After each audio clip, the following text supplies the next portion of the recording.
எல்லாம் நல்லா இருக்கீங்களா? ரொம்ப நன்றி. உங்க எல்லாரையும் இந்த தியேட்டரில் அது ஒரு நல்ல நிகழ்வில் சந்திக்கிறது ரொம்ப மகிழ்ச்சி. முதல்ல நான் வெற்றிமாறனுக்கும் தனுஷ் சாருக்கும் தான் நான் நன்றி சொல்லணும். அது எல்லாருக்கும் அமையுமான்னு தெரியல. அவனை ஒரு நடிகனாக அடையாளப்படுத்திய வெற்றிமாறனும் அவனுக்குள்ள ஒரு திறமை இருக்கிறங்கிறத கண்டுபிடிச்சி நீ டைரக்ஷன் கற்றுக்க, எங்கூட இருந்து வேலையை கற்றுக்கன்னு சொல்லி அவனை ஒரு புள்ள மாதிரி கூடவே வச்சிருந்து அவனுக்கு இயக்கத்தை கற்றுக் கொடுத்த தனுஷ், ரெண்டு பேரும் இந்த இடத்துல ஒன்றா இருந்து அவனுக்கு இப்படி ஒரு நிகழ்ச்சி நடத்துறதுங்கிறது இது எத்தனை பேருக்கு அமையும் அப்படின்னு எனக்கு தெரியல. முதல்ல என் வாழ்நாள் நன்றியை அவங்க ரெண்டு பேருக்கு நான் தெரிவிச்சுக்கிறேன். நான் இதே தனுஷை திருடா திடீரில் தான் முதல்ல நான் சந்தித்தேன். அப்போ அவருக்கு ஒரு 18 வயசு இருக்கும், 18 வயசு 19 வயசு தான் இருக்கும். இன்றைக்கி நான் அவரை எப்படி நம்ம எல்லாம் பார்க்குறோம் அப்படிங்கிறது இருக்குது.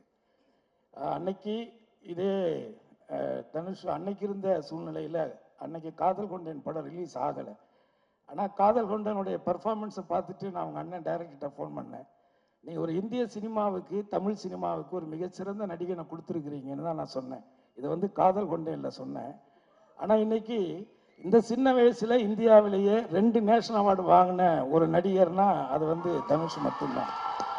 ஆனால் அன்னைக்கு அவருக்கு நிறையா மன வருத்தங்கள் இருந்துச்சு. ஏன்னா அன்னைக்கு இருந்த மீடியாக்கள், அன்னைக்கு இருந்த பத்திரிகைகள்லாம் இவரெல்லாம் எதுக்கு நடிக்க வந்தாருன்னா நிறைய கேலிகள் பேச்சுகள்லாம் பேசினாங்க.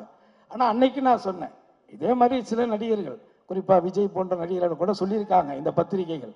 ஆனால் அவங்களோட அட்டைப்படம் நம்ம பத்திரிகையில் வராதாங்கிற காத்துக்கிட்டு இருக்கிற காலங்கள் இன்னைக்கு நடந்துக்கிட்டு இருக்கு. இதே சூழல் நிச்சயமாக உங்களுக்கும் வரும் அப்படின்னு நான் இன்னைக்கு நம்பினேன், அவர் மேலே இருந்த அந்த திறமையின் மேலே இருந்த நம்பிக்கையில். ஸோ அப்பேற்பட்ட ஒரு ஆக சிறந்த இன்னைக்கு தேசிய அளவில் பல விருதுகளை பெற்ற இயக்குனர் வெற்றிமாறன், அவருடைய முதல் கதை பொல்லாதவன். அந்த பொல்லாதவன் கதையிலிருந்து நான் அவர் கூட ட்ராவல் பண்ணுறேன். அந்த படத்தில் நான் நடித்தேன். ஆனால் அதுக்கப்புறம் எந்த படத்துலையும் அவர் என்னை நடிக்க கூப்பிடலை, அது வேற. பட் இருந்தாலும் அந்த படத்திலிருந்து நான் ட்ராவல் பண்ணியிருக்கேன். அந்த படம் அதில் குறிப்பாக அந்த படத்தில் தனுஷ் சார் அந்த உடம்பை அவர் 6 பேக் மாற்றி அதுக்கு எவ்வளோ எஃபர்ட்ஸ் போட்டு அந்த ஃபைட் சீன் பண்ணாருங்கிறது இருக்குது. ஸோ ஆக இந்த சினிமா அப்படிங்கிறது இங்கே சொன்ன மாதிரி நான் 12 வயசுலேருந்து மேடைகளில் மக்களை சந்திச்சுக்கிறேன். 12 வயசுலேருந்து என் வாழ்க்கை இதுதான். அவன் கென்னு சொல்கிற மாதிரி எனக்கு சினிமா தவிர வேறு எதுவுமே தெரியாது. இந்த அரசியல்லாம் திடீர்னு இடையில நடந்த விஷயங்கள் தான். பட் அது பிரச்சனை இல்லை. ஆனால் ஒரு அடிப்படையாக நான் ஒரு கலைஞன், சினிமாவில் சம்பாரித்து சினிமாவிலேயே படங்கள் எடுத்து டிஸ்ட்ரிபியூஷன் பண்ணி இப்படி ஒரு நடுத்தர வாழ்க்கையை தான் நான் வாழ்ந்துட்டுருக்கிறேன். ஆனால் நான் ஒன்றை மட்டும் முழுசாக நம்பினேன், சினிமாவுக்கு நாம் உண்மையாக இருந்தால் சினிமா ஒருபோதும் நம்மை கைவிடாது அப்படின்னு நான் நம்பினேன். அப்படி நான் வச்ச அந்த நம்பிக்கையினுடைய ஒரு நம்பிக்கை தான் என்னுடைய மகன் கென்னு நான் நினைக்கிறேன். அதே நேரத்தில் என்னுடைய மனைவிக்கு இந்த நேரத்தில் என்னுடைய நெஞ்சார்ந்த நன்றியை நான் தெரிவிச்சுக்கிறேன். ஸோ அவங்களுடைய வளர்ப்பு, அவங்களுடைய அனுசரிப்பு, அவங்களுடைய அந்த மோட்டிவேஷன், இது எல்லாம் சேர்ந்தது தான் கென்னு. ஆனால் நான் எப்போதும் நம்புறது ஒரு திருவள்ளுவருடைய குரல் தான். என்னுடைய சின்ன வயசுலேருந்து தெய்வத்தால் ஆகாதெனினும் முயற்சி தன் மெய்வருத்த கூலி தரும் அப்படிங்கிற அந்த குரல். அந்த கடவுளே நம்ம கைவிட்டாலும் நம்மளுடைய உழைப்பும் நம்முடைய திறமையும் ஒருபோதும் நம்மளை கைவிடாது அப்படிங்கிறத காலம் முழுவதும் நீங்கள் மனசில் வச்சுக்கணும். அதே மாதிரி இந்த படத்தை எடுத்த தயாரிப்பாளர் கருப்பையா, அப்புறம் அந்த பையன் பிரணவ், அவர், அப்புறம் காளின்னு ஒரு பையன், 3 பேர் வந்தாங்க.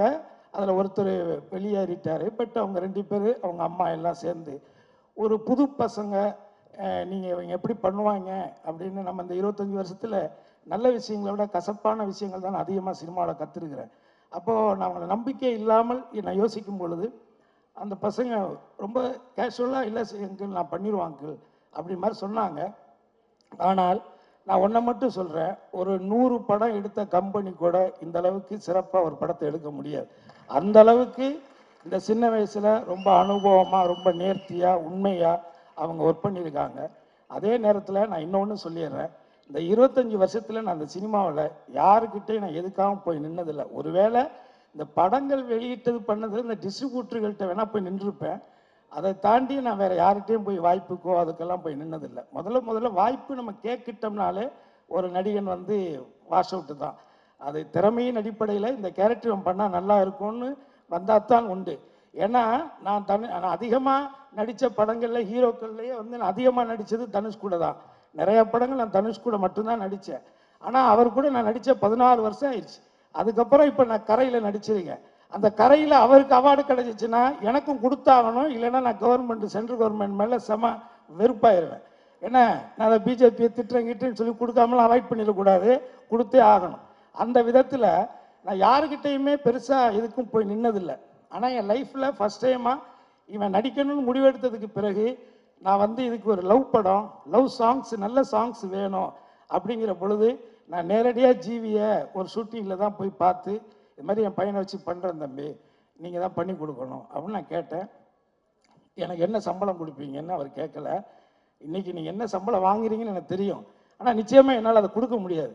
ஆனால் ஏதாவது நான் என்னாவது பண்ணுறேன் அப்படின்னு சொல்லும் பொழுது, அதெல்லாம் ஒன்றும் வேண்டாம், உங்களுக்காக கென்னுக்காக நான் இந்த படம் ஃப்ரீயாக பண்ணுறேன் அப்படின்னு இந்த 25 வருஷத்தில் எனக்கு இந்த சினிமாவில் இந்த ஒரு வார்த்தை, இன்னைக்கு எப்படி பார்த்தாலும் அவர் பண்ணுற படங்கள், இப்போ தனுஷார் கூடலாம் இப்போ படம் பண்ணிக்கிட்டு இருக்காங்க. அந்த படங்கள் அவர் என்ன சம்பளம் வாங்குறாருன்னு தெரியும். நம்ம சொன்னால் ஐடி பிரச்சனை வந்துடும், அதனால நம்ம சொல்லக்கூடாது.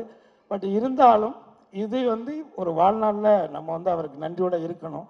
அதே மாதிரி இதில் ஒர்க் பண்ணியிருக்கிற எல்லாருமே என்னுடைய ஃப்ரெண்ட்ஷிப்புக்காகவும் அவனுடைய பழக்கத்திற்காகவும் அவன் மேலே ஏதோ ஒரு பாசத்தினாலையும், அதில் இதில் இருக்கிற நிறைய பேர் தனுஷார் கூட இருந்தவங்க தான்.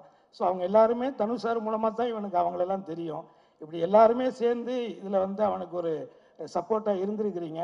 இதில் ஒர்க் பண்ண ஒரு லைட்மேன்லேருந்து, ஒரு ஆர்ட் டைரக்டர் அசிஸ்டன்ட்லேருந்து, ஒரு ப்ரொடக்ஷனில் பாத்திரங்கள் ஒரு அம்மாவிலேருந்து அத்தனை பேருக்கும் என்னுடைய குடும்பத்தின் சார்பாக, என் சார்பாக நான் நன்றியை தெரிவிச்சுக்கிறேன். அதே நேரத்தில் இந்த படத்தில் முக்கியமான ஒரு கதாநாயகன், இந்த படத்தினுடைய கேமராமேன். அந்த பையனுக்கு பெரிய இது இந்த இன்று எல்லாம் இல்லாட்டியும் கூட, ஆனால் நிச்சயமாக இந்த தமிழ் சினிமாவில் ஒரு தவிர்க்க முடியாத ஒரு ஒளிப்பதிவாளராக அந்த பையன் வருவான், அது என்னுடைய நம்பிக்கை. ஸோ இதில் எல்லாருக்கும் அதாவது கருப்பையா குடும்பத்தார், பிரணவ்னா அவங்க அம்மா, அவங்க குடும்பத்தார், அவனுடைய வருங்கால மனைவி, இப்படி எல்லாருக்கும், பத்திரிகையாளர்கள் இங்கே கலந்துக்கிட்ட, அதே மாதிரி இந்த படத்தில் கென்னோடைய ஃப்ரெண்ட்ஸு, இவங்க தான் கிட்டத்தட்ட 2 வருஷம் இவங்க பண்ண டார்ச்சரை தாங்கின என் பொண்டாட்டிக்கு தான் எந்த அவார்டு வந்தாலும் நீங்கள் கொடுக்கணும். 2 வருஷம், ஒரு நாள் 2 நாள் கிடையாது. கதை எழுதுகிறேன், பாட்டு எழுதுகிறேன், கம்போஸ் பண்ணுறேன்னு. நம்ம வீடே வந்து ஒரு மினி ரெஸ்டாரண்ட் மாதிரி தான் இருக்கும் எப்போதுமே. 10 பேர் 15 பேர் சமைச்சு போட்டு தான் அவன் இவ்வளோ ஒல்லியாக இருக்கா. என் ஒய்ஃப் ஆக்சுவலி இதோட ரொம்ப நல்லா குண்டாக இருந்தா. இவ்வளோ இழைச்சி போனது காரணமே என்னென்னா இவங்க பண்ண டார்ச்சர் 2 வருஷம். பட் அவங்க எல்லாருமே இங்கே வந்திருக்காங்க. எல்லாருக்கும் என்னுடைய வாழ்த்துக்கள். சினிமா உங்கள் அம்மா எங்கள் அம்மா இல்லை, இது சினிமா. இதை மட்டும் மனசில் வச்சுக்கோங்க. அதுக்கு என்ன இருந்தாலும் அதுதான். எதையுமே தலையில் ஏற்றிக்காதீங்க. இன்னைக்கு நீங்கள் இயக்குனர் ஆனது உங்களுக்கு தவிர்க்க முடியாத ஒரு சூழல், அவ்வளோதான். ஆனால் அதை கற்றுக்கன்னு சொன்னது தனுஷ் தான், அதில் ஒன்றும் மாற்றுக்கிறதே கிடையாது. உன்னை அவர், ஏன்னா அவர் உன்னை செலக்ட் பண்ணுறாருன்னா அவ்வளோ ஈஸியாக ஒரு விஷயத்த செலக்ட் பண்ண மாட்டார். அப்படி செலக்ட் பண்ண ஆட்கள் யாருமே இந்த சினிமாவில் தோக்கவும் கிடையாது. எல்லாமே ஒரு பெரிய இடத்துல தான் இருக்காங்க. நான் பேரெல்லாம் சொல்ல விரும்பலை. ஆனால் அந்த அந்த அந்த ஜட்ஜ்மெண்ட் அவர்கிட்ட இருக்குது. அதுவும் போக நான் எத்தனை வருஷம் கழித்து பார்த்துட்டு நான் கென்னுக்கிட்ட கூட சொன்னேன், எப்போ நான் பார்த்தேன், எத்தனை வருஷம் ஆச்சு, இத்தனை வருஷத்தில் இன்னமும் சினிமாவை தவிர வேறு எந்த சிந்தனையுமே இல்லாத ஒரு நடிகன் தனுஷுங்க. இதுக்கு மேலே நான் எதுவும் சொல்ல விரும்பலை. பட் ஆகவே உங்கள் எல்லாருக்குமே என்னுடைய நன்றி. நான் நிறைய நேரத்தை எடுத்துக்கிட்டேன்னு நினைக்கிறேன். எனிவே, ஒரு வள்ளுவருடைய ஒரு குறள் இருக்கு, அது ஈன்ற பொழுதில் பெரிதுவக்கும் தன் மகனை சான்றோன் என கேட்ட தாய் அப்படின்னு ஒரு வள்ளுவருடைய குறள். இதை விட என்னுடைய மனைவிக்கு ஒரு பெரிய சந்தோஷத்தை அவனோட பிள்ளையாக அவன் கொடுக்க முடியாதுன்னு நான் நினைக்கிறேன். Really I am proud of you my dear son. Thank you sir.